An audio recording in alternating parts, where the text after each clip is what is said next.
What's going on? Sinundo pa ako dito sa car. Dapita!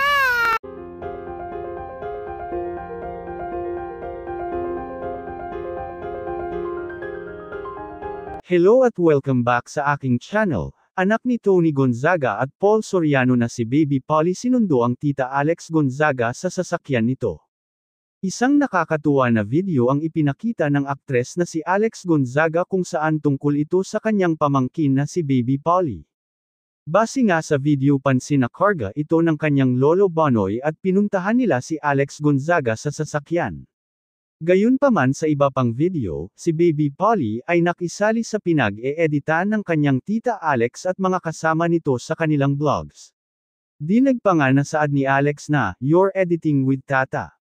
Where's mama?" Narito at ating panoorin ang cute videos ni Baby Polly pero bago yan maari po kayong mag-subscribe para laging updated sa iba pang kaganapan. What's going on? Sinundo pa ako dito sa car. Dapita! Tata!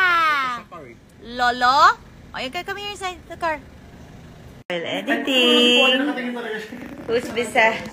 You're editing with Tata? Where's Mama? Call Mama. Mama.